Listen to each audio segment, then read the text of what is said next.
আসসালামু আলাইকুম। এখন শুনবেন সংবাদ শিরোনাম। নির্বাচন বাধাগ্রস্ত করতে একটি মহলের ষড়যন্ত্র চলছে। রাজশাহী মাদ্রাসা মাঠের বিশাল সমাবেশে তারেক রহমান। বরেন্দ্র অঞ্চলের উন্নয়নে একগুচ্ছ প্রতিশ্রুতি। এখনো ইসির উপর আস্থা আসেনি জনগণের। ঢাকার বিভিন্ন আসনে প্রচারণায় জামায়াত আমির ডক্টর শফিকুর রহমান। ভোটের পরিবেশ নিয়ে অসন্তোষ।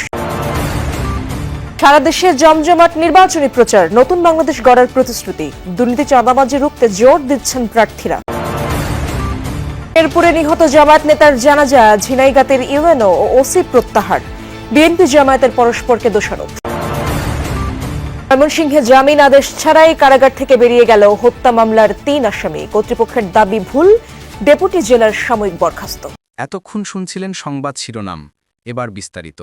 নির্বাচন যেন কেউ বানচাল করতে না পারে সে বিষয়ে জনগণকে সজাগ থাকার আহ্বান জানিয়েছেন বিএনপি চেয়ারম্যান তারেক রহমান। বলেছেন, বিএনপি ঝগড়া ফ্যাসাদ নয়, শান্তিতে বিশ্বাসী। নির্বাচন ঘিরে অনাকাঙ্ক্ষিত ঘটনা ঘটলে সুষ্ঠু তদন্ত করে দায়ীদের বিরুদ্ধে ব্যবস্থা নিতে সরকারের প্রতি আহ্বান জানান তিনি। রাজশাহীতে নির্বাচনী জনসভা। বিএনপি চেয়ারম্যান ভোটে জয়ী হলে পদ্মা ব্যারেজ নির্মাণ, বরেন্দ্র প্রকল্প চালু সহ 10,000 টাকা পর্যন্ত কৃষি ঋণ মওকুফের আশ্বাস দেন।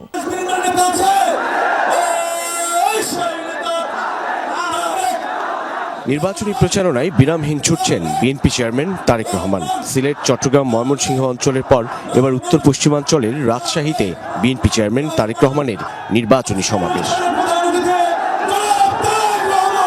2 দশকের বেশি সময় পর প্রিয় নেতাকে নিজেদের কাছে পেয়ে গোটা পদ্মা পার যেন রূপ নেয় মহাসমাবেশে। মুহুর্মুহু স্লোগান রাজশাহীর ঐতিহাসিক মাদ্রাসা ময়দান ছাড়িয়ে বিস্তৃত এলাকা জুড়ে। মিছিলের নগরীতে পরিণত হয় এই বরেন্দ্রভূমি, যেখানে যোগ দেন রাজশাহী, চাঁপাইনবাবগঞ্জ, নাটোর এই 3 জেলার কেবল বিএনপি নেতাকর্মীরাই নন, সাধারণ মানুষও।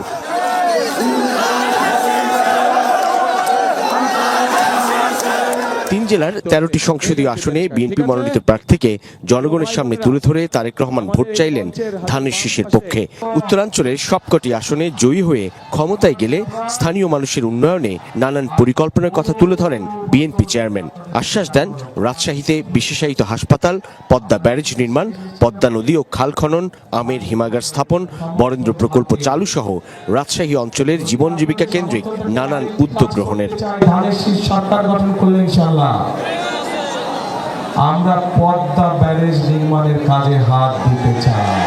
রাজশাহীতে আমরা বিশেষায়িত কোনো হাসপাতাল তৈরি করতে পারি কিনা, যার ফলে এই এলাকার মানুষ সহ সমগ্র দেশের মানুষ চিকিৎসার সুবিধা পায়। আগামী 12 তারিখে ধানের শীষ বিজয়ের সরকার গঠন করলে আমরা 10,000 টাকা পর্যন্ত কৃষি ঋণ সুদ সহ মওকুফ করবো ইনশাআল্লাহ। বিএনপি চেয়ারম্যান বলেন, যে কোনো মূল্যে গণতন্ত্রের ঝান্ডা তুলে রাখতে হবে। দেশ কোন দিকে যাবে 12 তারিখে দেশের মানুষকেই সেই সিদ্ধান্ত নিতে হবে বলেও মনে করেন তারেক রহমান। আজকে আমাদের ঐক্যবদ্ধ হতে হবে এবং ঐক্যবদ্ধ হওয়ার মাধ্যমে আমাদেরকে অবস্থার পরিবর্তন করতে হবে। অবস্থার পরিবর্তনের অর্থ যে কোনো মূল্যে গণতন্ত্রকে সুসংহত করা, গণতন্ত্রের ঝান্ডাকে উপরে তুলে ধরা। কোথাও যদি কোনো অনাকাঙ্ক্ষিত কোনো ঘটনা ঘটে থাকে, অন্তর্বর্তীকালীন সরকার আছে, তাদেরকে বলবো সঠিক সুষ্ঠু তদন্ত করুন, সঠিক সুষ্ঠু তদন্ত করুন। সেই তদন্তে যদি বিএনপির কোনো ভূমিকা থাকে, সঠিক তদন্ত করার জন্য আমরা সহযোগিতা করবো, সাহায্য করবো। উত্তরবঙ্গ সফরে এই মুহূর্তে নওগাঁর নির্বাচনী জনসভায় বক্তব্য রাখছেন বিএনপি চেয়ারম্যান তারেক রহমান। আমরা সরাসরি যাচ্ছি তার বক্তব্যে। সবাই জানেন, কৃষক ভাইদের জন্য আমরা আরেকটি পরিকল্পনা গ্রহণ করেছি। সেটি হচ্ছে যে কৃষক ভাইদের, সারা বাংলাদেশের সকল কৃষক ভাইদের কাছে আমরা একটি কার্ড দিব, কৃষক কার্ড নাম। এই কার্ডটির নাম কৃষক কার্ড। শুনছেন এর মধ্যে কৃষক কার্ড? এইটি আমরা ধীরে ধীরে, একবারে তো পারবো না, ধীরে ধীরে ধীরে ধীরে আমাদেরকে যেতে হবে।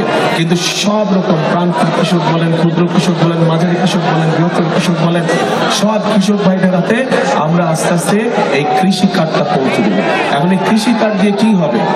এই কৃষি কার্ডটা যখন তার কাছে পৌঁছবে, তখন এই কৃষি কার্ডের মাধ্যমে আমরা সেই কৃষক ভাইয়ের অন্তত একটি ফসলের, সে যদি আলু চাষ করে অথবা পেঁয়াজ চাষ করে বা যেটাই সে চাষ করুক না কেন, যেটাই করুক, একটি সিজনের একটি ফসলের যাবতীয় বীজ সার কীটনাশক তার যেটা একদম প্রয়োজন সেটি আমরা তার কাছে পৌঁছে দেওয়ার চেষ্টা করব, যাতে করে, এবং এটা কয়েক বছর চলবে, যাতে করে ধীরে ধীরে সেই কৃষক ভাইটা একটা শক্ত অর্থনৈতিক মেরুদণ্ডের উপরে দাঁড়াতে পারে, তার অর্থনৈতিক ভিত্তি যাতে শক্ত হয়। শুধু এটাই নয়, এই কৃষক ভোটের পরিবেশ নিয়ে শঙ্কা প্রকাশ করে জামায়াত আমির ডক্টর শফিকুর রহমান বলেন, চারদিকে মন্দ আলামত ফুটে উঠেছে, এখনো জনগণকে আস্থায় নিতে পারেনি নির্বাচন কমিশন। জামায়াত আমির হুঁশিয়ারি দিয়ে বলেন, উপযুক্ত পদক্ষেপ না নিতে পারলে ব্যর্থতার দায় নিতে হবে নির্বাচন কমিশন এবং সরকারকে। নির্বাচনী প্রচারণার শুরুতেই উত্তর পশ্চিমাঞ্চল ঘুরে গত দুদিন ধরে ঢাকার বিভিন্ন আসন চষে বেড়াচ্ছেন জামায়াত আমির ডক্টর শফিকুর রহমান। এরই অংশ হিসেবে সকালে মিরপুর 10-এ নিজ নির্বাচনী এলাকায় মাল্টিমিডিয়া বাসের উদ্বোধন করেন ডক্টর শফিকুর। সেখানেই প্রচারণায় অংশ নিয়ে দাঁড়িপাল্লায় ভোট চান তিনি। যাদের মাধ্যমে এই শান্তি প্রতিষ্ঠিত হওয়া সম্ভব তাদের হাতেই যেন আল্লাহ সমাজের এই দায়িত্বটা তুলে দেন, আমানতটা তুলে দেন। এর আগে ঢাকা 15 আসনের নির্বাচনী কার্যালয়ের উদ্বোধন করেন জামায়াত আমির।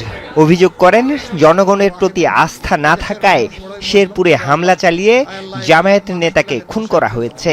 এই ঘটনা ইঙ্গিত করে অসহিষ্ণুতা, এই ঘটনা ইঙ্গিত করে জনগণের উপর আস্থা নাই, এই ঘটনা ইঙ্গিত করে যে অন্যের বিজয় দেখে নিজের সহ্য হয় না। আমরা আমাদের কনসার্ন জানিয়েছি, আমরা এর বিরুদ্ধে প্রতিবাদ করেছি, আমরা প্রতিবাদ করে যাব। আমাদের অধিকার, জনগণের অধিকার, আমরা আর কাউকে টানাটানি করা শুরু। এরপরে বিএনপি ও জামায়াতের নেতাকর্মীদের সংঘর্ষের ঘটনার পর সতর্ক ঢাকার বিএনপির প্রার্থীরা। সর্বোচ্চ সতর্কতায় রাজধানীর পাড়া মহল্লায় ভোটের প্রচার চালাচ্ছেন ধানের শীষের প্রার্থীরা। ভোটের পরিবেশ সুষ্ঠু রাখতে সহযোগিতা চেয়েছেন প্রতিদ্বন্দ্বী প্রার্থীদেরও। তবে একটি গ্রুপ নির্বাচনে কারচুপি করতে চায় বলে অভিযোগ বিএনপি নেতা মির্জা আব্বাসের। তিনি বলেন, নির্বাচনের ফলাফল পেতে কোনোভাবেই 2-3 দিন সময় লাগার কথা নয়। দেশের কয়েকটি এলাকায় অপ্রীতিকর ঘটনা ঘটলেও রাজধানীতে উৎসবমুখর পরিবেশে চলছে নির্বাচনী গণসংযোগ। পাড়া মহল্লায়, অলি গলিতে কিংবা উঠান বৈঠকে চষে বেড়াচ্ছেন ধানের শীষের প্রার্থীরা। শুনছেন মানুষের সুবিধা অসুবিধা, দিচ্ছেন প্রতিশ্রুতি, বলছেন আস্থা রাখতে ধানের শীষে।